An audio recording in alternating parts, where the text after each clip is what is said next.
For decades, audiences have assumed that the tools behind filmmaking, from lighting to sound design, are simply artistic instruments meant to shape mood and narrative. But hidden in the margins of Hollywood's technical history is another story, one where certain directors pushed their craft so far into untested sensory territory that the industry quietly stepped back. Long before digital precision smoothed the edges of modern cinema, filmmakers experimented with volatile blends of analog light pulses, experimental audio frequencies, and distorted motion techniques that reached deeper into human perception than anyone anticipated. Some of these methods were subtle enough that viewers never realized what affected them: small disruptions in rhythm, low vibrations built into sound beds, or visual patterns that danced at the thresholds of detection. Yet the body reacted anyway.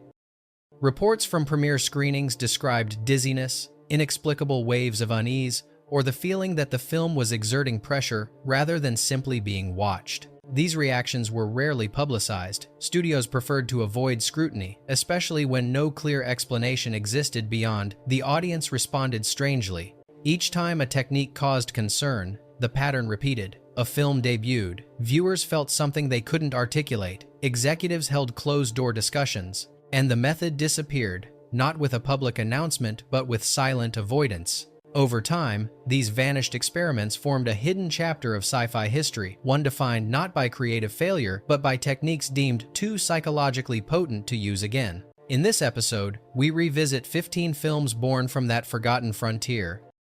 Some manipulated light in ways that overwhelmed the eye. Others used sound to engage the nervous system directly. A few blurred the line between cinematic illusion and sensory interference. All revealed what happens when storytelling intersects with the raw mechanics of human perception.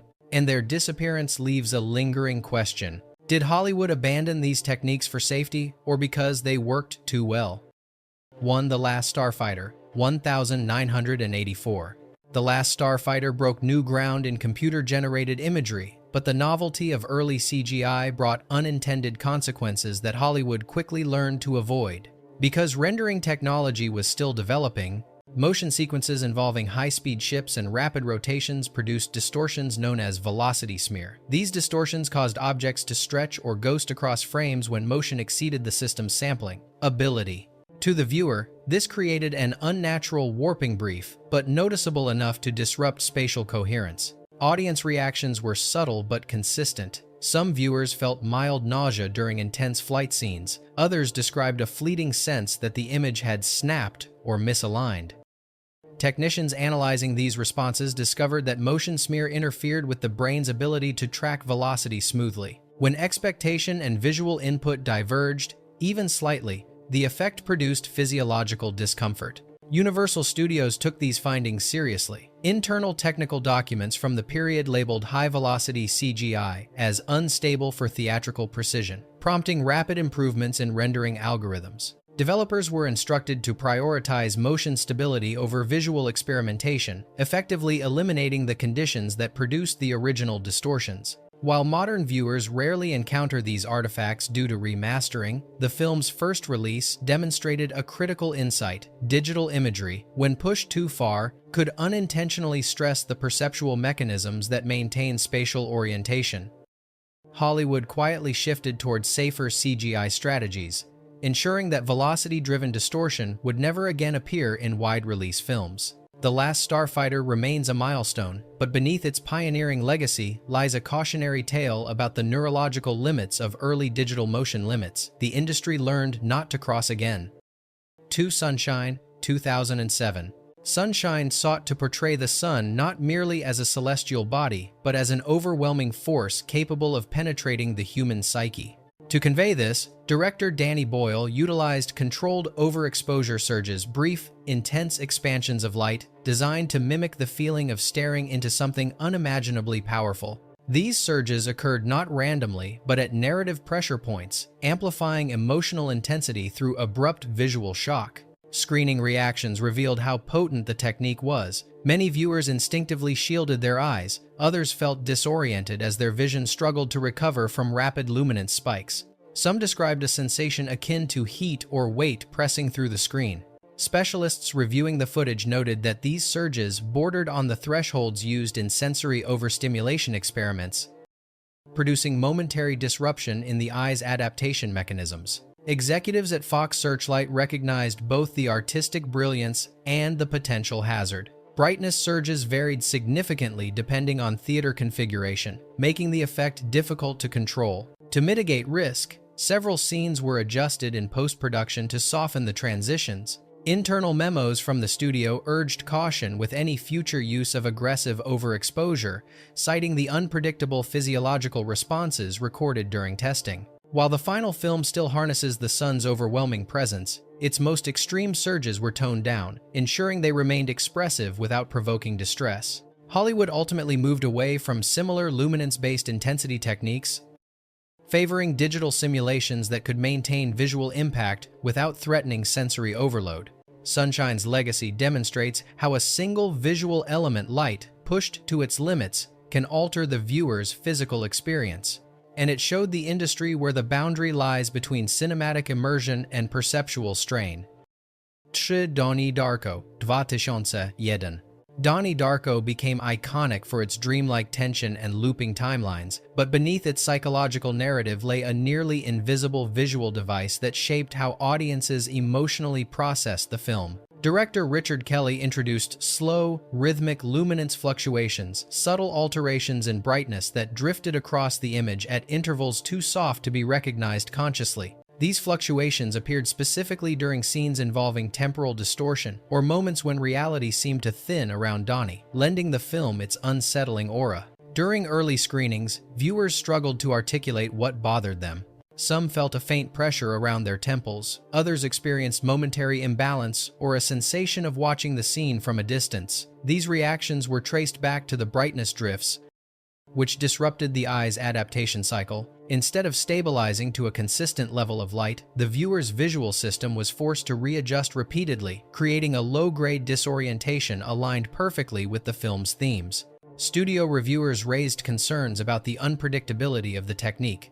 Because luminance modulation behaved differently depending on screen size and theater calibration, the intensity of the effect varied dramatically.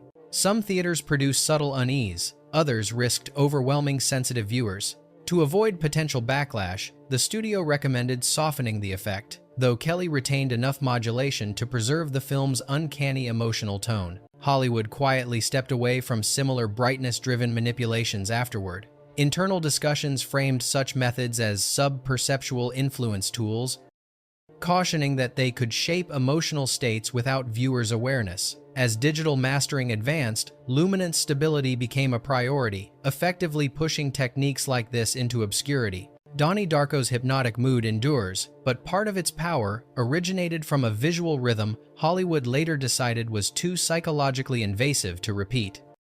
4. The Matrix, 1999. Before The Matrix reshaped action cinema, its early development stages produced a visual anomaly that studios never allowed to surface publicly. During initial bullet time tests, the effects team used synchronized strobing units positioned around the circular camera rigs to mark motion cues and align exposure. These strobes, when activated during rehearsals, bled into the prototype footage as sharp, rhythmic pulses. When projected, the pulses created a mesmerizing but disorienting halo effect that wrapped around the actors' movements like vibrating light. Test viewers struggled to process the footage. Some reported dizziness, while others felt as though the motion had separated into parallel layers. Technicians analyzing the responses noted that the strobe frequency inadvertently matched ranges known to disrupt the brain's motion coherence processing. Although visually striking, the effect risked overstimulating neural circuits responsible for tracking continuous movement. Warner Brothers stepped in immediately, ordering the removal of all strobe-based calibration in favor of stable LED tracking markers. Internal safety discussions emphasized that rhythmic pulses surrounding dynamic motion posed an unpredictable perceptual hazard. The studio acted before the issue could escalate, ensuring no strobe artifacts made it into the theatrical release. The polished bullet time shots that reached audiences were built on precision and smooth interpolation, but they concealed an earlier phase where the technique verged into neurological interference. Hollywood took note, and strobe-assisted motion capture was quietly discouraged across the industry. The Matrix ultimately became a cinematic milestone. Yet its abandoned strobe tests revealed how easily groundbreaking innovation can encroach on physiological thresholds the industry prefers not to cross.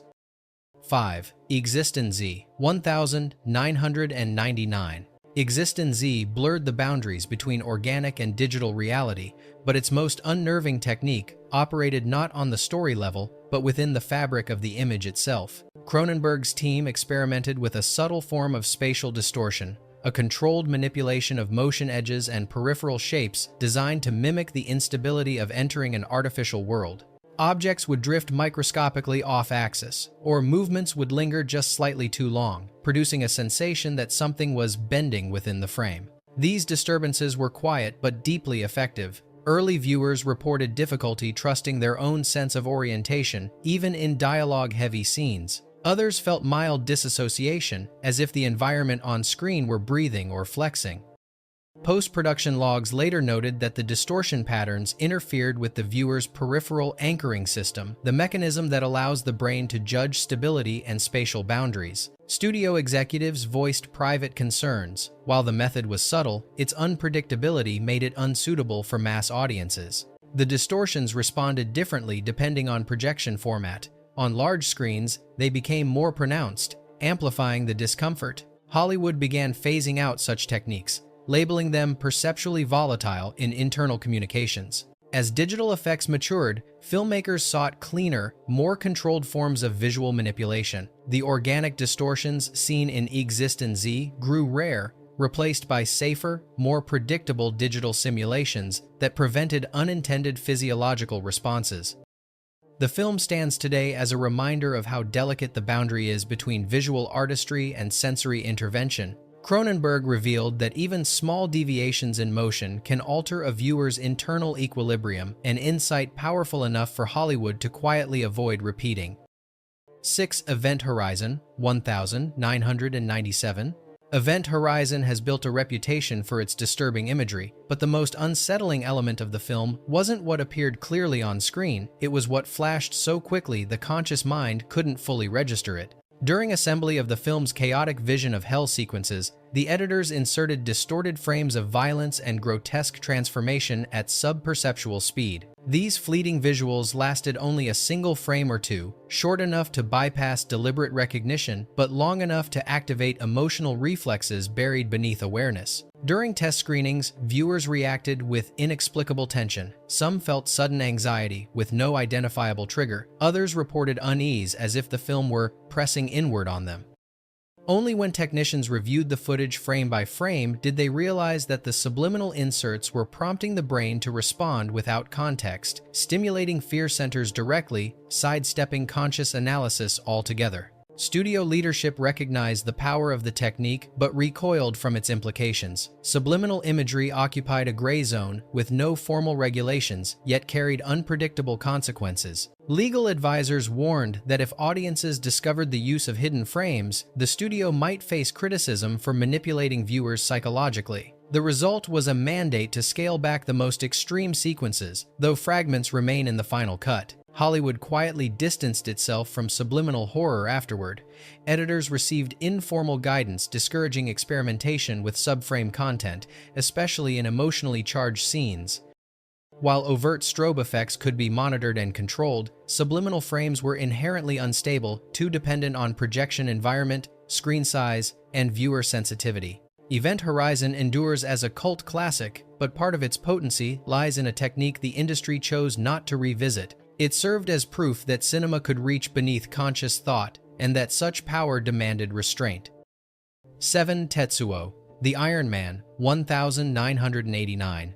Tetsuo, the Iron Man is a cinematic assault, an industrial surge of metal, flesh, and relentless movement. But beyond its aesthetic chaos, the film pioneered a motion technique that proved too physiologically abrasive for mainstream adaptation. Director Shinya Tsukamoto fused stop-motion bursts with unstable handheld shots, producing motion rhythms that were neither fluid nor chaotic, but something in between, a deliberate disruption of the brain's motion prediction system. Exposure shifts and rapid camera snaps heightened this effect, making every transformation feel like a violent mechanical spasm. Audience reactions were intense and often physical. Viewers reported vertigo, stomach churning, and a sense that the room itself was trembling. Festival critics described the experience as sensory compression, as though the film were closing in on them. Visual analysts later noted that the frame cadence mimicked experimental stress patterns used in psychological testing structures designed to confuse spatial orientation and overwhelm the perceptual system. Hollywood treated Tetsuo as both a revelation and a warning. While the film's technique was undeniably innovative, it demonstrated how easily aggressive motion could bypass narrative and target the viewer's nervous system directly. Studios soon flagged unstable cadence structures as unsuitable for commercial environments, especially when combined with high-frequency exposure shifts. By the mid-1990 seconds, such motion hybrids had largely disappeared from professional cinematography guidelines. Tetsuo remains a cult phenomenon, revered for its visceral energy, but its technical legacy is one of caution. It showed that motion, when weaponized, can induce genuine physiological distress. The industry quietly stepped back, recognizing that certain sensory intensities belong not to mainstream cinema but to experimental extremes. 8. Akira, 1010-8811. Akira has been praised for decades as a masterwork of animated futurism, but its most powerful technique, rapid alternating light bursts, sparked concerns across international distribution networks. To communicate the explosive psychic forces tearing through Neo-Tokyo, animators used tightly spaced flash sequences, layering single-frame whiteouts between action frames. The result was a visual rhythm that hit the eye with abrupt intensity, simulating violent surges of energy in a way traditional animation rarely attempted. Initial audiences reacted strongly. Some viewers instinctively shielded their eyes, others experienced momentary dizziness or described a flash-like pressure behind their vision. Though reactions varied, enough reports surfaced for distributors to reconsider the film's projection parameters. Theater operators were quietly instructed to lower brightness or slightly adjust frame exposure, unofficial measures meant to soften the film's impact without altering the original prints. Hollywood observed this with caution. Rapid single-frame alternations had long been discussed in animation circles, but Akira's extreme implementation highlighted their physiological risks. Internal memos began urging studios to avoid aggressive light fluctuation patterns in theatrical releases, noting that they could provoke neurological responses disproportionate to their visual duration. What made Akira's technique so potent was its precision. The flashes weren't chaotic, but intentionally calibrated to mimic psychic rupture. This effectiveness became the very reason the industry stepped away from it. Animators recognized that repeating such aggressive rhythms could push audiences beyond the threshold of safe stimulation. Akira's influence remains enormous, but its most intense optical method, the blistering strobe sequences, has been quietly retired. The film stands as proof that animation can impact the nervous system as forcefully as live-action cinematography. 9 Tron, 1982. Tron is remembered today as a pioneering digital milestone, yet behind its glowing circuitry and virtual landscapes lay a technical accident that exposed just how sensitive human perception can be. The film was produced at a moment when analog and digital techniques were colliding, and many sequences required layering computer-generated images over traditionally photographed plates. This hybridization generated an unintended side effect: micro-intensity flicker patterns created when backlit animation frames merged imperfectly with early CGI renders. These fluctuations were subtle enough to escape casual notice, yet forceful enough to interrupt the viewer's visual stability. Test screenings provided the first warnings. Some viewers felt a vague wave of nausea during scenes heavy with neon geometry. Others described the image as vibrating, even though nothing on screen appeared to be shaking. Disney's technical audit revealed that the analog-digital composites produced flicker frequencies within the range known to cause perceptual strain, particularly in sequences where bright lines contrasted sharply with dark backgrounds. Although audiences embraced the film's innovation, Disney acted swiftly behind the scenes. Internal guidance labeled hybrid flicker a non-viable artifact, advising future productions to eliminate similar interactions. As the industry shifted toward fully digital pipelines, the unpredictable strobing effects of hybrid compositing vanished, not due to obsolescence alone, but because studios recognized how easily flicker could intrude into neurological territory. Modern restorations have scrubbed away most of these artifacts, softening the original film's perceptual intensity. Yet Tron's early experiments left an enduring lesson. In cinema, even the smallest technical irregularity can influence the body in ways no director intends. 10 Altered States 1980.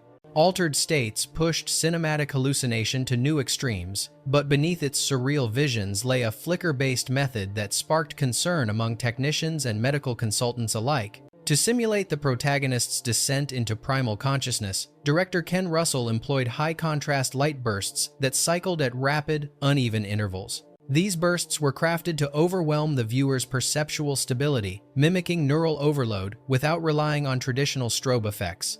During test screenings, reactions exceeded expectations. Some viewers reported dizziness or nausea, while others described moments of perceptual detachment as though their eyes lagged behind the film's visual rhythm. Specialists brought in by the studio noted that several flicker cycles fell squarely within frequencies known to disrupt neural synchronization, ranges typically avoided in public environments due to their potential to trigger neurological stress.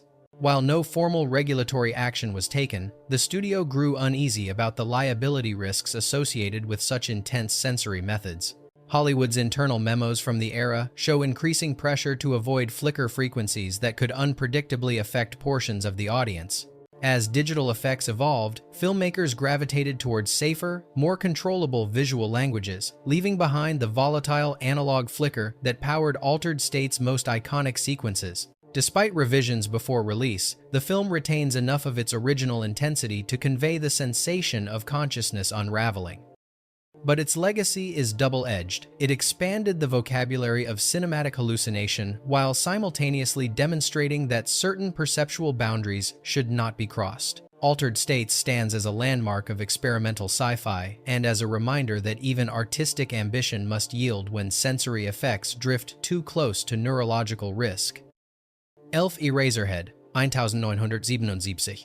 Eraserhead is often framed as a surreal fever dream, yet much of its psychological intensity originated from a soundscape that subtly pushed audiences toward physical discomfort. Instead of relying on musical cues, David Lynch built a continuous sonic environment composed of metallic drones, mechanical rumblings, and layered hums operating at low frequencies.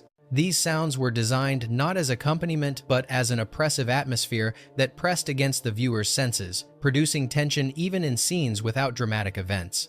Audience reactions revealed how powerful this approach could be. Some viewers reported a tightening in the throat or chest, while others described a vibration that seemed to emanate from within their bodies.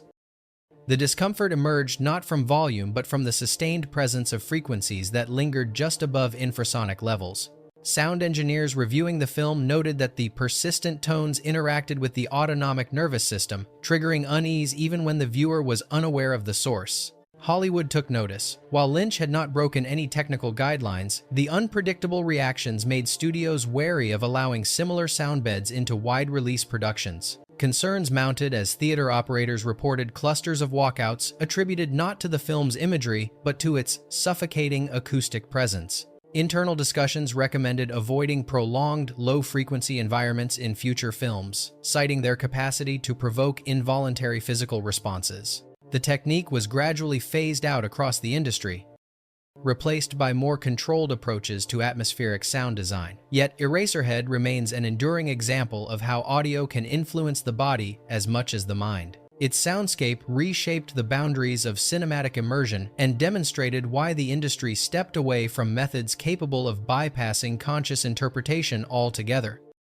12 Phase 4, 1974. Phase 4 stands as one of the most unusual science fiction films of its era, not only for its narrative but for the experimental optical method that quietly led Hollywood to retreat from similar attempts. Director Saul Bass collaborated with macrophotography specialists to capture extreme close-ups of insects and environmental textures under pulsing, asymmetrical lighting. These pulses were created by analog rigs that produced exposure shifts at inconsistent intervals, causing the imagery to oscillate between sharp clarity and sudden bursts of brightness. Because the camera magnified tiny movements, even slight lighting fluctuations became exaggerated, generating a visual rhythm that felt unnaturally alive. Screening responses were immediate and unsettled.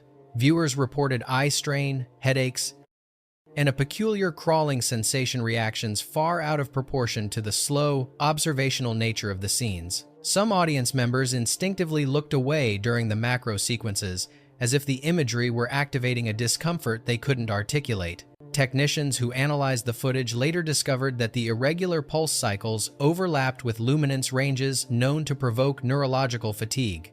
Studio leadership became concerned not because the imagery was graphic, but because its effects varied unpredictably between theater environments. Slight differences in projector brightness or screen contrast could amplify the pulses in ways no filmmaker could control. This unpredictability led internal advisors to label the technique inconsistent for safe theatrical presentation, effectively discouraging any future use. Bass defended the method as a way to convey the alien intelligence of the film's insects, but the industry had already made its decision. By the end of the decade, macro strobe experimentation vanished from mainstream cinema. Phase 4 remains a hypnotic curiosity, but buried within its visuals is a method that proved too volatile, too physiologically intrusive for Hollywood to revisit. 13. Solaris 1972. Solaris is often remembered for its quiet introspection, yet its emotional impact stemmed from a subtle technique that played directly with viewers' perception of time. Tarkovsky introduced irregular temporal cadence into several sequences, elongated shutter exposures, uneven frame repetition, and silent micropauses embedded within continuous movement. These adjustments were so slight that most viewers never consciously perceived them, but the brain did. The irregular rhythms interfered with the natural flow of motion processing, creating a drifting sensation that mirrored the film's themes of memory and uncertainty. Audience reactions at early screenings reflected this effect. Some viewers reported mild disorientation, not because of the story's philosophical weight, but because their internal sense of timing felt disrupted.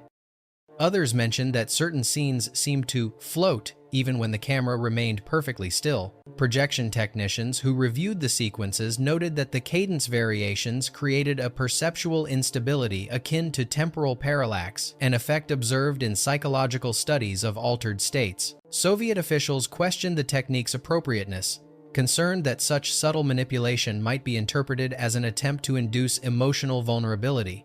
European distributors echoed these concerns, citing viewer reports of dizziness during the highway sequence. Though no formal prohibition emerged, studios across multiple regions grew hesitant to pursue similar experiments. Tarkovsky insisted that cinema should reshape time as much as image, but modern research has since validated the physiological consequences of uneven cadence modulation.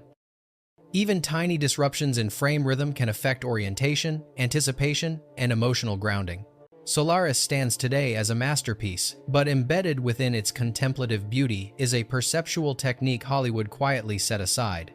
The film demonstrated how time itself could become an instrument of psychological influence, pushing cinema into territory most studios no longer dared to explore. 14. THX 11381971.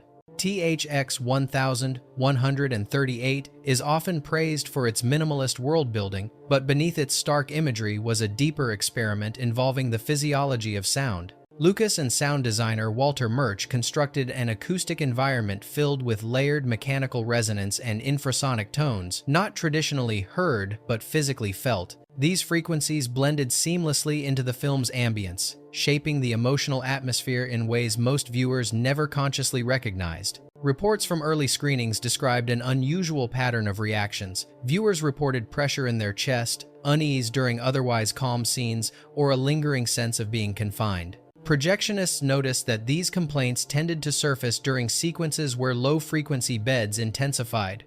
When technical teams examined the mix, they confirmed that some frequencies dipped into ranges associated with autonomic responses, quickened heartbeat, shallow breathing, and heightened vigilance. Hollywood was intrigued but wary. The technique was not illegal, yet it blurred ethical boundaries by influencing the audience physiologically rather than emotionally. Studios feared that continued use of infrasonic layering could attract scrutiny, especially if audiences began linking their discomfort to the film's audio design. Internal communications recommended avoiding deep frequency saturation unless absolutely necessary. As theatrical sound systems improved, the potential volatility of these tones became more concerning. Playback inconsistencies between venues meant a scene that felt subtly tense in one theater could feel outright overwhelming in another. To mitigate risk, studios gradually stopped using persistent infrasonic beds in mainstream releases. THX 1138 remains a unique artifact, one of the few films to treat sound as an invisible force capable of reshaping bodily response. But its influence faded quietly, leaving behind a lesson Hollywood took seriously. The line between immersive sound design and physiological manipulation can be much thinner than audiences realize.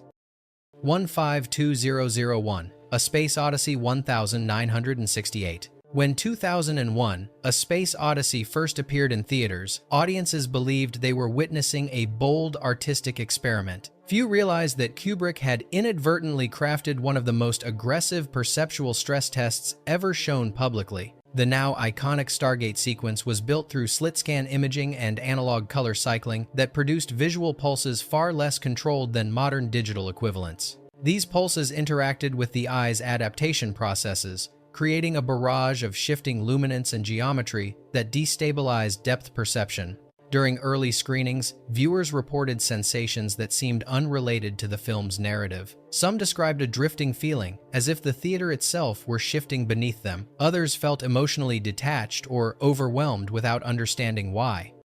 Medical professionals who viewed the sequence noted that the frequency of certain light transitions aligned with known triggers for sensory overload, though the terminology for such phenomena was still primitive at the time. Studio advisors grew uneasy. While the film's psychedelic reputation shielded it from controversy, internal discussions acknowledged the unpredictability of its visual rhythms. The analog process produced micro-flicker patterns that varied from print to print, meaning each screening could deliver a slightly different physiological impact. This variability made the technique impossible to regulate and therefore too risky for replication. As Hollywood moved into the digital era, the specific optical characteristics of the Stargate sequence became essentially unreproducible. Modern restoration has smoothed many of the rough edges, softening the effect that once pushed viewers toward perceptual vertigo. Yet the legacy remains clear. Kubrick demonstrated that cinema could tap directly into neurological thresholds without intending to. 2001 stands as a monumental achievement in filmmaking, but hidden within its brilliance is a technique the industry quietly chose not to revisit. It marked a moment when visual innovation crossed into biological influence and revealed just how thin that line could be. If these forgotten techniques show us anything, it's that cinema has always carried more power than audiences were meant to recognize. Light, sound, motion, each one capable of slipping past awareness and shaping perception in ways that leave no fingerprints. Hollywood may have buried these methods, but their legacy still lingers in old reels, abandoned test footage, and the quiet warnings of those who handled them. If you want to keep exploring the hidden machinery behind sci-fi's strangest moments, stay with Vaulted Futures. More suppressed experiments, more erased technologies, more secrets buried beneath the films you thought you knew still lie ahead.